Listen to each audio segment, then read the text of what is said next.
He says, I can confirm that the Chief Justice, Her Ladyship Justice Gertrude Tokono, has filed another court case, this time at the ECOWAS Community Court in Abuja, Nigeria, against the Republic.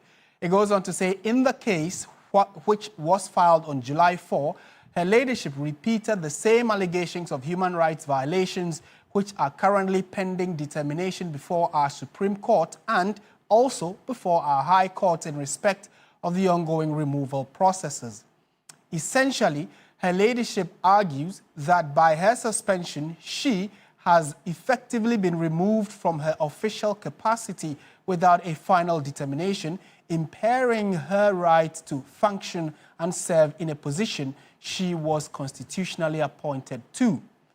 And those are the specific words that the Deputy Chief Justice put out on social media about the Chief Justice taking Ghana to the ECOWAS Community Court. Let's get some legal perspectives on this. Joining us now on Zoom is a private legal practitioner, Martin Kwebu. Mr. Kwebu, good evening. Thank you for joining us. To start with, are you surprised that the Chief Justice has decided not to go down without a fight and now escalating the case to the ECOWAS Community Court? Yes, I was a bit surprised because, in terms of the facilities and, let's say, fora available to her, I didn't for 1 second imagine that she had her sights set on the ECOWAS court. So to that extent, I was surprised. But in terms of the level of reputational damage it brings to us, it didn't shock me because we've already seen the worst, the press conference that opened the Pandora's box. I mean, several boundaries broken. That one, it looks like it would take something extra to be able to break the level of damage that press conference did to our democracy, right? Yes. So that's it, basically. Right. And on the back of that, there are those who are arguing that probably she may have exhausted or not exhausted the local court processes. Do you think that it's still within her remit that although we have some cases that she's already sent to the court still pending, she decides to go to the ECOWAS court to seek redress? To be clear, you will say that we always say that to every rule, there's an exception. To every rule, there's an exception. This is not the first time a citizen is gone to the ECOWAS court when they haven't exhausted local remedies. Sometimes, if you can prove that the local remedies are illusory, that is to say they are just on paper, but not practically available because of many reasons, political reasons, etc., yes, they would admit the case. So you see that, remember, even look at one case, the Ejapa deal that Martin Amidu shut down. Yes, the CSOs in Ghana didn't go to any Ghanaian court. They went straight to the ECOWAS court. Of course, eventually they lost. But I'm saying that you see that they made the attempt. And then just recently, was it Shatawa? No, the Togo, prohibited organization, Papa V's people, the Togoland Congress people. Yes, some of them went to the ECOWAS court and you see that they won. Yes, the Togoland Congress, some victims went there and they won. They didn't come to the Ghanaian courts and exhaust everything. So it always depends on the strength of your case. If the case is compelling, it will be admitted. If it's not compelling, then it will be shut down by the ECOWAS court.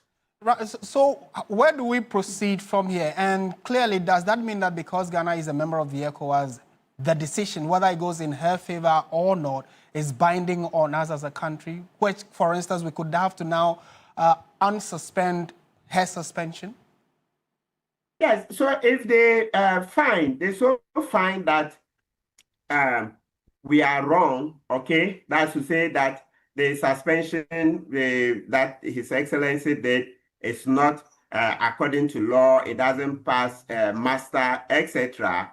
Of course, then that means that being members and being a decision, listen, we being members of the court, Yes, that's a court, a decision binding on us. Of course, in extreme circumstances, you will be you, etc. Ghana is a member of the court. So naturally, if we are not happy, we also know what further steps to take. But when the decision comes, it's not now for us to pick and choose that, no, we will not accept this. In terms of the optics, that's public relations generally, yes, it would cost her a lot, yes, because if she were to lose before the Ghanaian court went into the case, yes, people would say, oh, if she's lost there, she would automatically lose here. But it doesn't follow that way. It doesn't follow. It all depends on the the assessment by each court. You know, human beings are different. You can have one panel see it different from another panel, depending on their philosophical orientation. So when you come into the law, you hear they will say some lawyers and judges are literalists, right? Then you hear that some others follow the purposive school.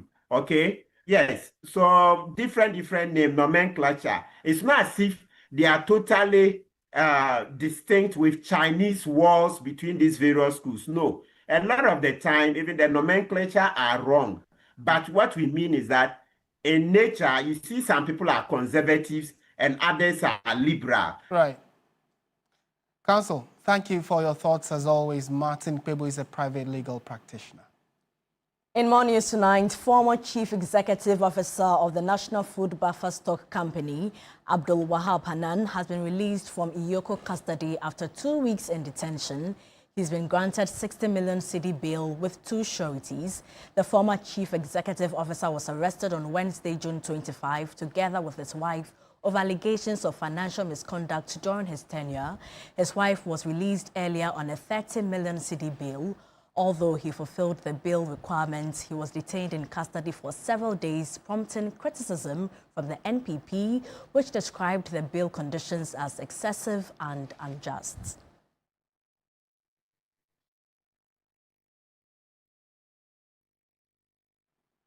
Now let's take you to the House of Legislature because there was a lot of drama there which unfolded in the House on Tuesday when the majority leader sought to block the minority leader from asking a question using the dispatch box.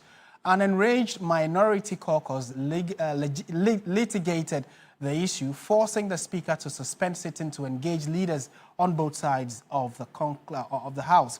After emotional exchanges, the Speaker gave a ruling that barred members of Parliament from using the dispatch box to ask questions in their respective capacities.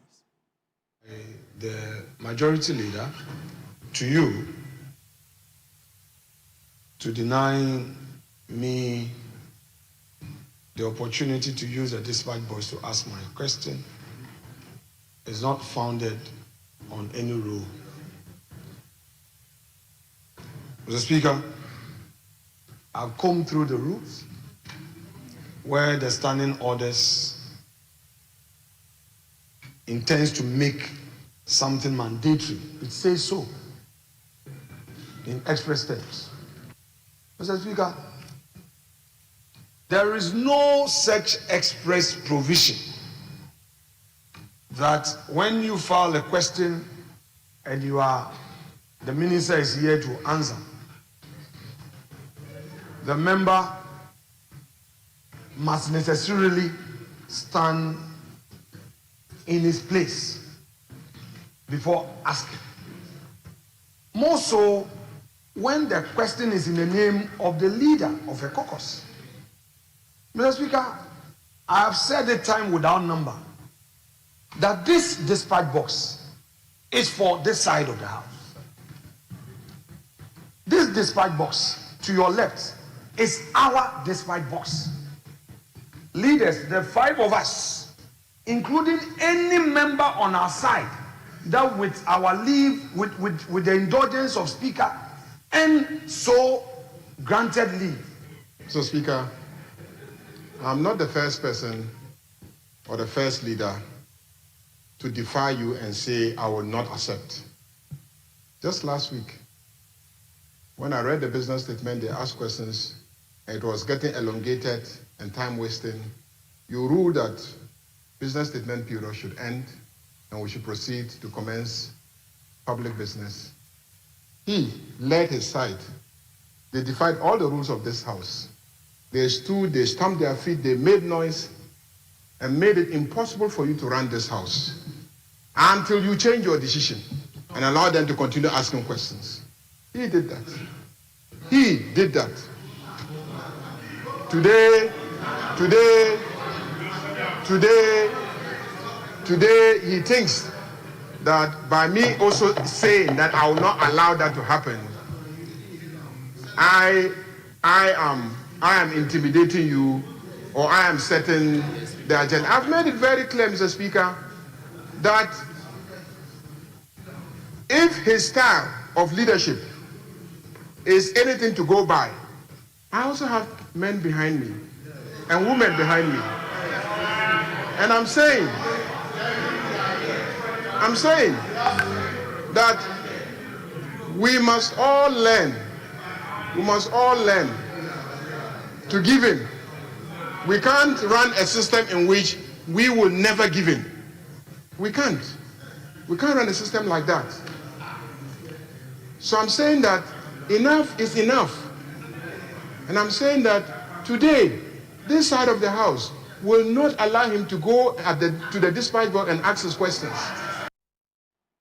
Let's now cross over live to Parliament and speak to Christian Gali, our correspondent over there. Christian, thank you so much for your time. How was this issue eventually resolved? What was the Speaker's ruling? Exactly, Portia. So what we know is that the First Deputy Speaker convened a meeting with leaders of both sides of the House. They went into conclave after he suspended the House for nearly an hour to discuss this issue. Also because, however, the decision was arrived at, it would obviously inform future instances and how the speakers would rule in such matters. And upon heated exchanges when they resumed sitting, the Speaker, the First Deputy Speaker, Bernard Ahiafo, ruled that any member of Parliament who asks a question in his or her capacity as a representative of his or her constituency ought to rise in his or her seat, wherever they are, to ask the question, but not proceed to walk all the way to where the dispatch box is to ask the question. And as it were, the dispatch box has been, reserved solely to be used by ministers and even leaders of the House when they are giving any ceremonial speech or statement in their capacity as leaders of the House, but not in their representative capacity. So such was the ruling that the Speaker, who was presiding, the First Deputy Speaker, arrived at, after which proceedings resumed for some urgent questions and oral questions to be asked the Trade Minister. Portia. In today's proceedings. Yeah, Christian, I was asking what else came up in today's proceedings in the House. All right, so just like I was almost starting with, the Minister for Trade, Agribusiness and Industry, Elizabeth Ofosua-Jare, was programmed to answer some 2 urgent questions and a number of oral questions from members of Parliament. And at length, she has been answering questions about the national agro-industry policy, which she spoke about and even mentioned, for instance, that government on July 24th this year would convene a national dialogue with all stakeholders to ensure that that policy receives all the maximum input for it to become effective. She has also been speaking about the Waliwale watermelon factory, for instance, which she mentions that that factory, as of now, is not ready to even produce concentrate, not to even talk about other materials that are to be produced out of it. She answers questions at length about even the AGOA, which is about to be suspended somewhere in September, and how Ghana is looking at addressing alternative means of promoting trade and industry. Right now, just a while ago, the members of Parliament were arguing whether it was necessary to consider the fisheries and aquaculture bill under a certificate of urgency. The MPs are still locked up in some debate. All right. Christian, thank you so much for your time. Christian Gali, our parliamentary correspondent. Let's stay on issues of politics, and the New Patriotic Party, NPP, says its Ablekuma North parliamentary candidate won the 2024 election and will not participate in a partial rerun set for July 11, 2025 in 19 polling stations. The NPP insists that their candidate, Nana Ekuya-Afriyie, won with a margin of 414 votes, and that the Electoral Commission's decision to rerun the election is unjust and lacks proper legal grounding. The Ghana police is supposed to provide security. The court never said, go and do a rerun. The result said to go back to the court. Because what the Electoral Commission is doing is contempt of court. The New Patriotic Party, NPP, cites a High Court ruling that only instructed the EC to complete collation and declare the winner, not to conduct a rerun. The NPP believes the EC does not have the authority to unilaterally decide on a rerun without a court order. The party argues that only 3 polling stations were outstanding and not 19, adding the EC's decision to expand the rerun is inconsistent and disrespectful to the court's directive. Addressing the media in a press conference addressed by the party General Secretary, Justin Kodia, he said they will not participate in the election rerun. We're able to collate almost all the polling station results in Ablekuma North, leaving only 3. And therefore, even with respect to a letter that I wrote to the Electoral Commission on the 3rd of June, asking about the update of Ablekuma North, whereby the Electoral Commission confirmed to the New Patriotic Party that indeed it is left with only 3 polling stations. Again, the Electoral Commission, led by Deputy Commissioner Dr. Bosman, under oath, went to Parliament and also confirmed same that so far as they are aware and so far as they know, it is only left with 3 polling stations at Ablekuma North. And therefore, it comes as very shocking that the Electoral Commission, the inconsistency from the Electoral Commission is a shame. But for us in the New Patriotic Party, we remain resolute. And we know that our candidate, Nana Ekuya-Afriyie, won the elections with a margin of 414 votes. And away from the NPP, the Supreme Court has adjourned the hearing of an application filed by Nana Ama Mensah, popularly known as NAM1, seeking to halt his ongoing criminal trial at the High Court. The embattled Chief Executive Officer of the now-defunct Men's Gold Ghana Limited is requesting the Apex Court to stay proceedings at the High Court until a final decision is made on his appeal.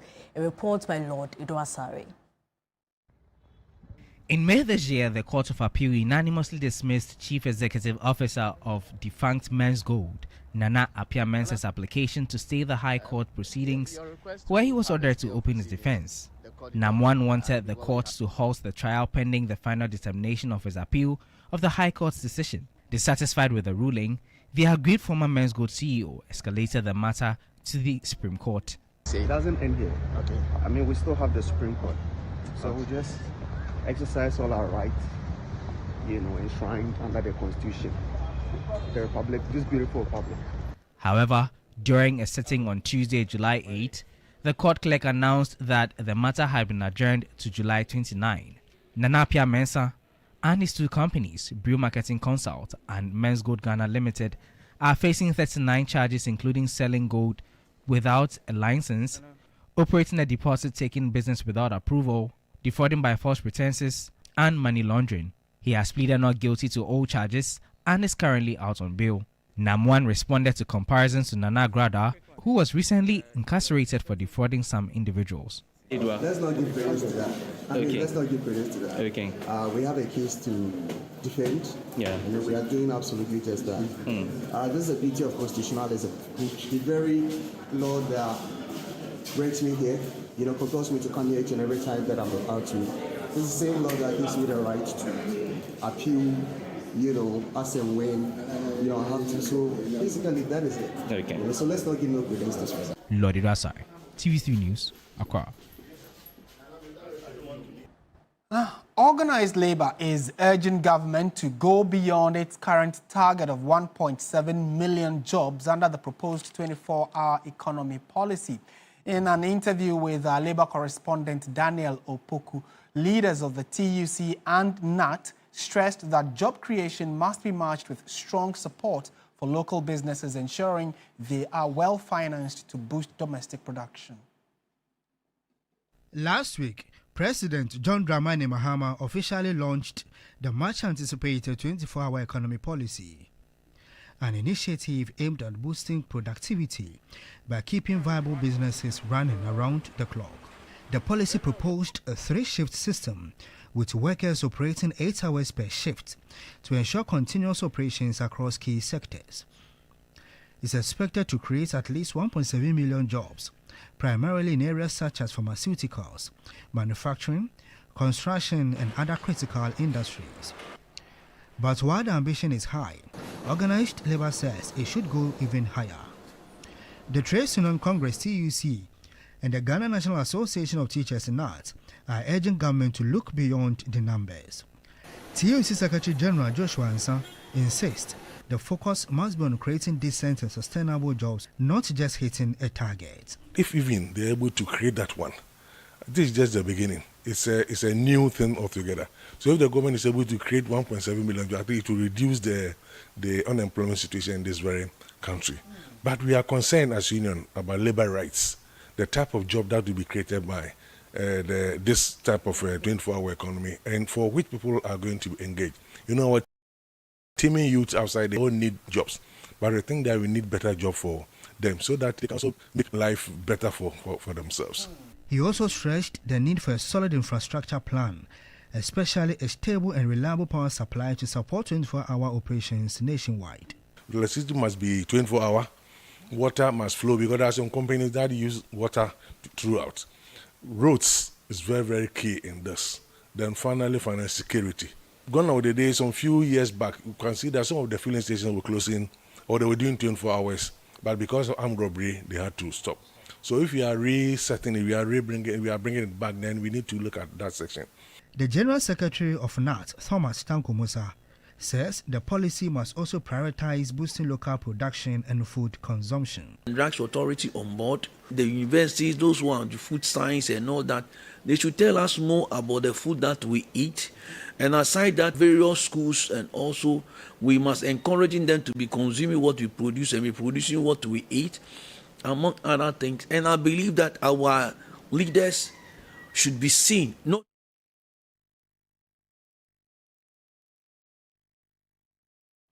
And away from the Labour front, President John Mahama has declared that all members of the newly inaugurated Gold Board Task Force will operate under strict oversight, including the mandatory use of body cameras during every operation. As part of sweeping accountability measures in Ghana's crackdown, the president is promising a whistleblower reward scheme as part of a broader crackdown on illegal mining. President John Mahama officially on Tuesday launched the Gold Board Task Force, declaring that it is time for Ghanaians to take full ownership and control of the gold mining sector. The task force, according to government, is aimed at safeguarding the country's mineral wealth. At a ceremony held at the National Security Secretariat, President Mahama stated that Ghanaians should not only work in the mining industry but also own gold mines and lead gold production for export. We believe that Ghanaians must be the first beneficiaries of the natural resource blessing that God has given us. So gold is just one example. We're going to make sure that in other minerals, Ghanaians play a leading role in terms of our mineral exploitation. And the time has come for Ghanaians to also own gold mines and produce gold for export. He revealed that since January, Ghana has earned approximately $5 billion from the export of 51.5 tons of gold, a significant inflow that has helped stabilize the Ghanaian cedi. Cumulatively from January, exports from the small-scale sector reached 51.5 tons, which is valued at approximately $5 billion. He also introduced a whistleblower incentive scheme under which informants will receive 10% of the seized gold or its cash equivalent. If you blow the whistle on anybody and gold is retrieved or cash is retrieved, you get 10% of the value of both the gold and the cash. Every member of the task force will operate under strict oversight. All officers will wear body cameras in every operation they undertake. Vehicles used by the task force will be GPS tracked and monitored in real time during operations. On to some other stories now. From breakups to breakfast ideas, some users now turn to ChatGPT for answers to just about everything. What started as a tool to help with writing is now used as a search engine, sometimes preferred to traditional search tools like Google. But as more people hook on to ChatGPT, the big question is, are we over-relying on it and feeding it with too much information about ourselves? There is more in this report by Christabel Success Trevor. Contemporary times, they say, when you need clarity, ask ChatGPT. But what happens when people go from asking for homework help to asking, was my ex gaslighting me? From classrooms to living rooms, ChatGPT, an artificial intelligence chatbot, is being used in ways its creators probably never imagined. Born in November 2022, ChatGPT is barely 3 years old. Created by tech company OpenAI, it was designed to help users write, summarize, and communicate better. But what began as a writing assistant has evolved into something far more personal. The general human nature is very inquisitive, and when we find tools like these that are very easy to access, we're mostly looking at exploring it to the most like we can get out of it, you know. So the slightest thing, especially knowing that it's AI and having the mindset that it could literally help you do anything, we just end up tapping into that mentality and then just using it for anything. Some users are feeding in real arguments and asking ChatGPT to spot manipulation, gaslighting, and even emotional breakdown. While some feel this is right, others do not. I remember one time I was really going through some emotional listing. I was like, if ChatGPT is able to give me answers about what I'm going through, I think it's better than you telling a friend to tell another friend, and you want to keep certain things private, you know. So I think it's safe. You don't think it's a safe space? Yeah. Okay. In as much as we think we are just communicating with a bot, we should be mindful that it was engineered by someone. And whatever you tell it, it's being recorded in a database. You might not know who is privy to the info that you are putting into it. So, in as much as it's there to aid or help us, we should be very mindful of what we type or tell ChatGPT. And when boredom strikes, some users turn ChatGPT into personal recipe books, use it to plan their day and all manner of stuff. I kind of use it in my day-to-day activities, such as my personal development, academics. In academia, ChatGPT is sometimes both the problem and the solution. While some students use it to write essays, others claim even their lecturers are now using it to mark them. Yeah, it makes our work simple in the academic setting. I get a chance, maybe if I don't understand something in class, it can break it down into aspects for me to understand. And for the lecturers' aspect, because we are a lot, I think that it simplifies their work for them. Though we have 24 hours in a day, but we have a lot on our table to actually execute. And so at times you just asking AI to help you kind of makes your day easy and stuff. But with so many depending on ChatGPT for clarity, comedy, and comforts, most experts are asking, are we feeding it with too much power and information? One thing AI doesn't have is emotions. So that would be the wrong place to look at. But the circumstances that is required, yes. So whether it's helping you pass an exam, write a breakup test, or create a recipe or your next viral skit, ChatGPT is here. But remember, it's a tool. You are still your own storyteller. Christabel Success Trevor, TV3 News, Accra. So watching News 360 on TV3. Stay with us. We have business after this break.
treated perfume.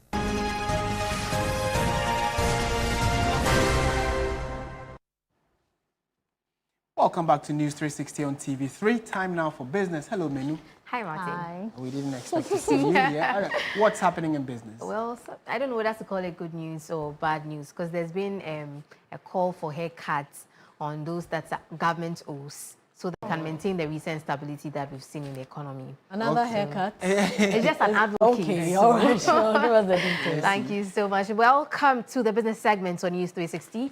I am Menu Aful. Now, a financial expert is advocating for a haircut for contractors and suppliers owed by government. Chief Executive Officer of Dalex Finance, Joe Jackson, is cautioning that a full settlement of the 67.5 billion cedis debt could ignite significant inflationary pressures. Government's substantial debt to contractors and suppliers has been a long-standing issue. Joe Jackson suggests that a haircut, a reduction in the total amount paid to creditors, while undoubtedly difficult for those owed, might be a necessary measure to balance the need for payment with the imperative of maintaining macroeconomic stability. Government must keep to its commitment of spending less money, because we have agreed that if they spend money, it's like pouring fuel onto the fire, that inflation fire. Borrowing less, spending less on the cost of borrowing. There's already noise that the arrears will be paid.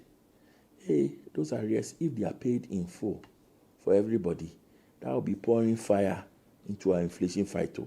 In fact, even though this opinion is unpopular, I'm saying let's give them a haircut. Inflation has moved from 54.1% in December 2022 to 13.7% as of June 2025. Fighting inflation is like fighting fire. The first thing you want to do is to pour water over it by reducing the amount of money that is available to spend. Second thing, apart from pouring water over it, you check to see whether, is there anything that can catch fire by the side by reducing government expenditure. We've done that because the government has reduced expenditure. The third thing you want to do is to make sure that the fire is not coming from outside. And the exchange rate has improved. Commodity prices have improved. So the fire is not being fed from outside. Finally, you pray. You say, oh Lord, let it rain so that this fire will stop. The Lord has answered our prayers. The rains have fallen. The food prices have increased. That's how we have fought inflation. Government needs a balancing act as it begins payment of debts and maintaining macroeconomic stability. Away from that, the Ghana Real Estate Development Association, GREDA, has called on government to put in place the necessary measures to ensure the smooth implementation of the 24-hour economy program. According to Executive Secretary of GREDA, Sami Amegaibo, developers are ready to adopt the program but are seeking infrastructure support to facilitate its success. I'm supposed to deliver a number of housing units, and I have a set of workers, and they can produce so much. I can increase my output by adding another set so that they take over a shift from the previous one. All I have to do is to make arrangements and the necessary facilities that will make the night work. For example, security for the workers and then lighting system that will make it effective. And so for me, I think it's a nice opportunity. We just have to put our mind to it. We don't have to stay back and say, oh, wait there, we can't do it. Then we just, no. Look at the brighter side of the initiative and see where you are deficient. And then I'm sure the policy makes provision for us to assess certain aid and support to make it efficient. And with this arrangement in place, I think everybody must take opportunity and take advantage of the situation. And now practitioners in quality, health, safety and environment are calling on authorities to institute laws to help guide and protect workers and their well-being. According to them, if proper laws are not instituted, the country will continue to lose its workforce in an unsafe working environment.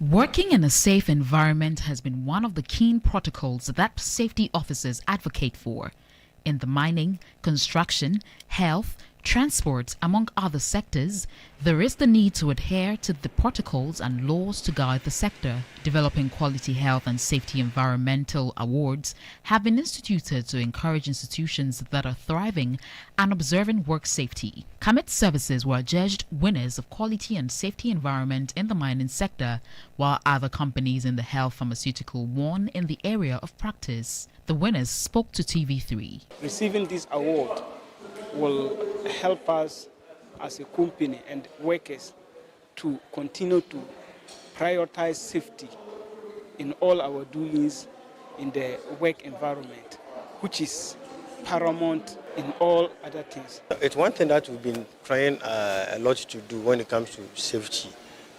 So we will just encourage ourselves to do more and probably say this is one of the many awards we'll be receiving, and it motivates us and inspires us as well. The award initiators said their aim is to promote health and safety in the country. To identify and publicly recognize individuals and institutions that have demonstrated exceptional dedication to public and environmental health as well as occupational safety. It's time now to look at how the cedi is faring against other major trading currencies and how some of our key commodities are faring on the global market.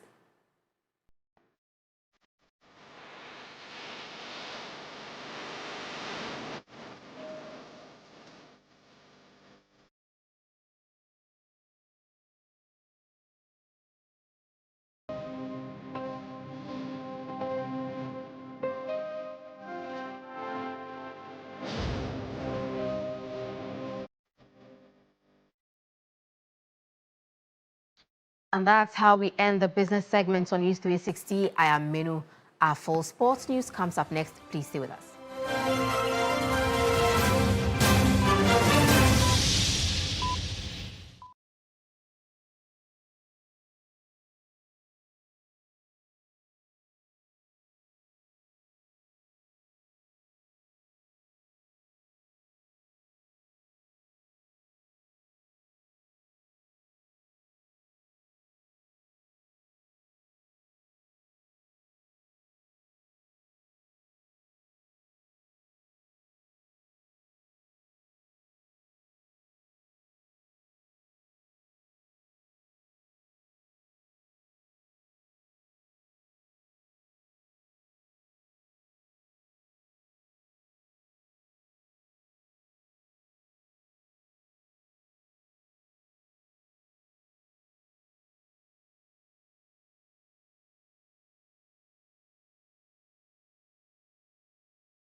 Brought to you by Sasso Insecticide Spray and Coil.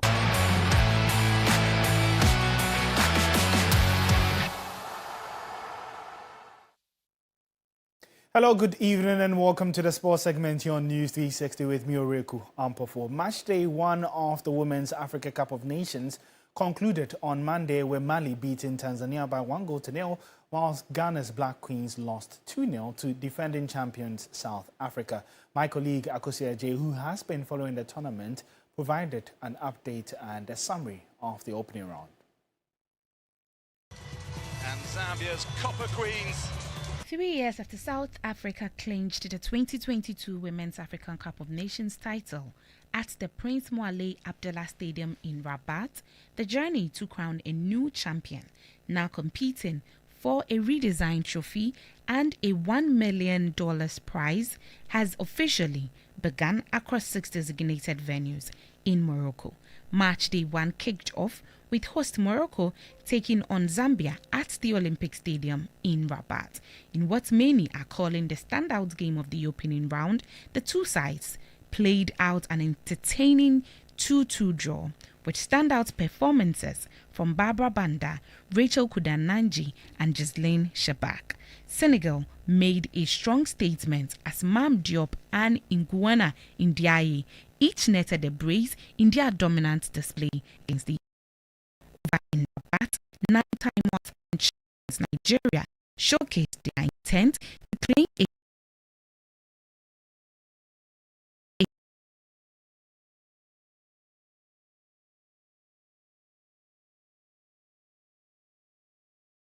a solid result against Tunisia. In another fixture, Algeria edged past 2022 quarter-finalists Botswana.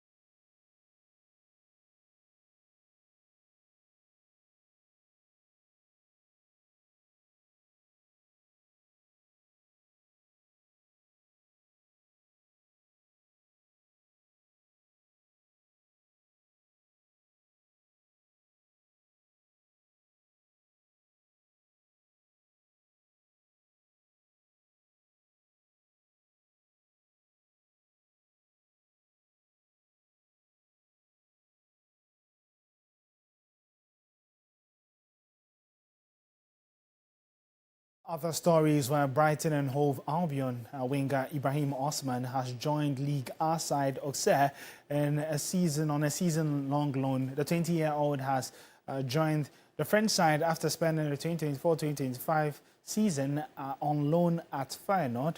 Brighton signed the then 19-year-old from Danish club FC Nordsjælland in February 2024. He spent last season on loan in the Eredivisie, where he scored 4 goals and provided 3 assists in 32 games. Osman has also become a Ghana international since joining the Seagulls, making 2 appearances for the Black Stars.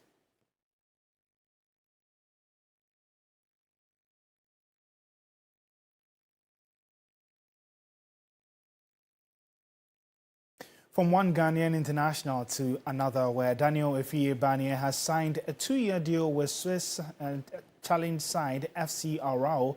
The move comes after his contract with FC Zurich was terminated, paving the way for the former Heart of Oak side to join Aarau. After an unsuccessful stint with Swiss first-tier side FC Zurich, Daniel Efie has taken a step backwards after joining FC Aarau on a 2-year deal, or maybe not. Barnier's 2021 Under-20 AFCON winning teammate Emmanuel Lesiam, who has struggled with injuries in the last few years, was given a short-term loan opportunity at Aarau last season and went on to play 11 out of 18 available games. Lesiam, now back with his parent club FC Basel, described the move as one that helped him regain his rhythm as he is poised to return to pre-season with the Basel first team. Last season, Barnier made just 4 league appearances for Zurich's under-21 side in the promotion league and recorded just 153 minutes for the senior team in the Swiss Super League. Aarau may well be the breath of fresh air he needs to regain some confidence. The club had an impressive league campaign last season, scoring 63 goals and going on to finish second out of 10 teams, narrowly missing out on the title to FC Thun. Although the team ultimately missed out on promotion to the Swiss Super League, they are deemed strong contenders to qualify in the 2025-26 campaign.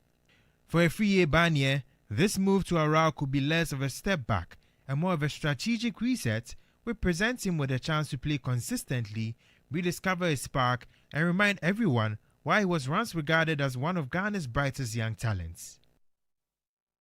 Well, that was a report by my colleague Bill Ishan. That's how we wrap up the sports segment here on News 360. My name is Orego Ampofo.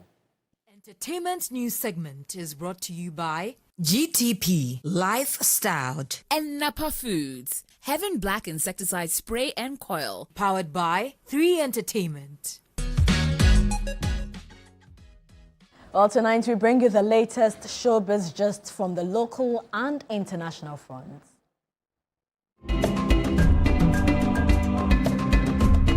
The Kwame Nkrumah Memorial Park recorded the highest number of visits in 2024 with a total of 333,233 visits, according to the latest report from Ghana's Tourism Authority. The report highlights Ghana's rich history and popular tourist destinations that continue to attract both domestic and international visitors. The Kwame Nkrumah Memorial Park was built in 1992 in honor of the first president of Ghana, Osagyefo Dr. Kwame Nkrumah. Among the top attractions was Kakum National Park, known for its iconic canopy walkway, which received 183,757 visits.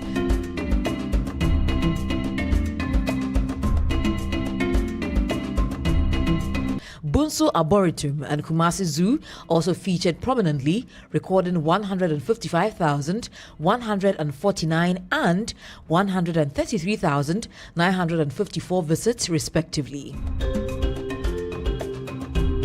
Fuse ODG's abrupt entrance on DJ AG's London livestream transformed a routine street-side DJ session into an electrifying urban spectacle. Passers-by paused, phones were raised, and the city's pulse synchronized with his energy. No stage lights and no ticket lines, just pure collective excitement.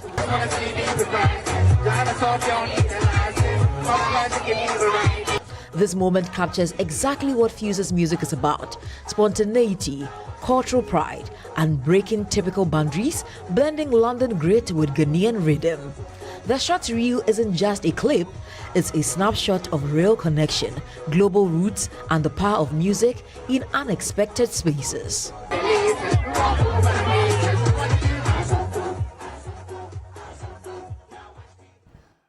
You're still watching News 360. Time now for international news.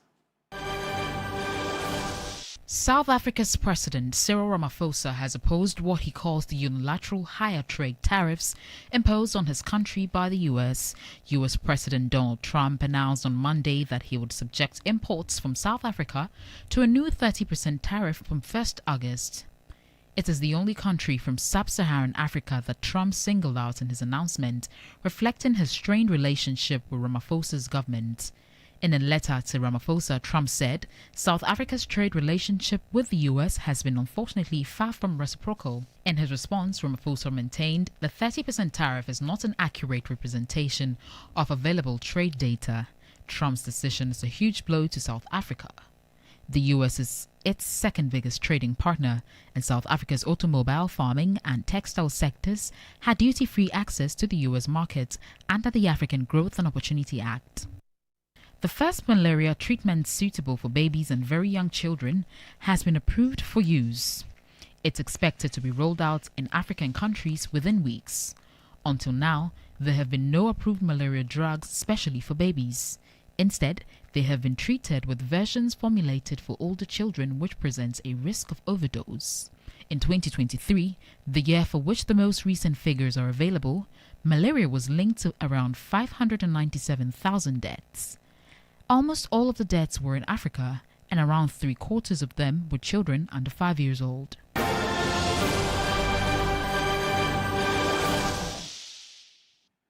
And that's it for our package this evening. Thank you so much for watching. Remember, at 9 p.m., Beatrice Edo will come your way with Agenda.